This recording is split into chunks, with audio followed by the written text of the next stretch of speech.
एक शांत रात थी। आसमान में अनगिनत तारे टिमटिमा रहे थे, पर धरती पर बस एक अकेला इंसान बैठा था। उसका नाम था आरव। दिल भारी, सवालों से भरा और जवाबों की तलाश में।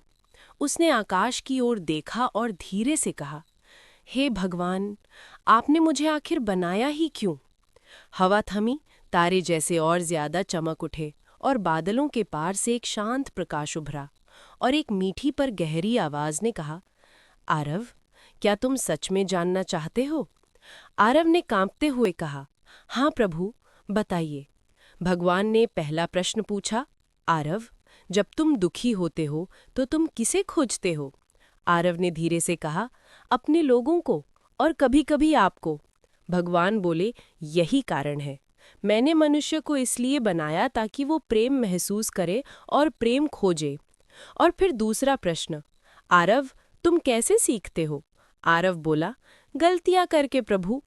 भगवान ने हल्की मुस्कान के साथ कहा, इसीलिए मैंने तुम्हें कमजोर बनाया ताकि तुम गिरो फिर उठना सीखो, और असली समझ वहीं से आती है।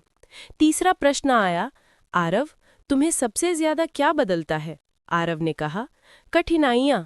भगवान बोले, यही कारण है कि तूफान आते हैं, ताकि वो लोहे को कड़ा करें और आत्मा को मजबूत बनाएं।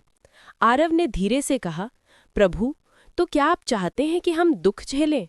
भगवान ने प्यार भरे स्वर में उत्तर दिया, नहीं बेटा, मैं चाहता हूं कि तुम दुखों में भी अपनी अंदर की रोशनी खोजो।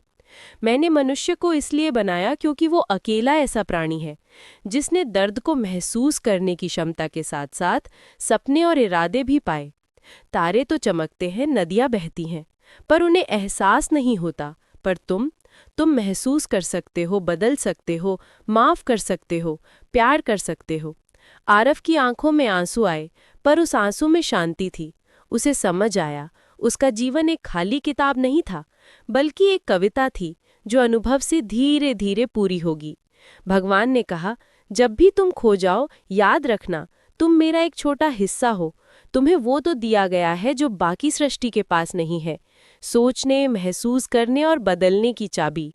और फिर भगवान ने धीमे शब्दों में कहा, जिंदगी की परतें खोलो, अनुभव से सीखो और अपनी अंदर की रोशनी जगाओ। यही मेरा उद्देश्य है और यही तुम्हारी पहचान। आरव ने सिर झुकाया और कहा, धन्यवाद प्रभु, अब मैं समझ गया। प्रकाश धीरे धीरे मंद हुआ, आसमान फिर सामान्य हुआ, पर आरव के अंदर जो उजाला जागा था वो हमेशा के लिए था। अगर आपको ये कहानी पसंद आई हो तो लाइक करें और चैनल को सब्सक्राइब करें नई आध्यात्मिक और प्रेरणादायक कहानियों के लिए।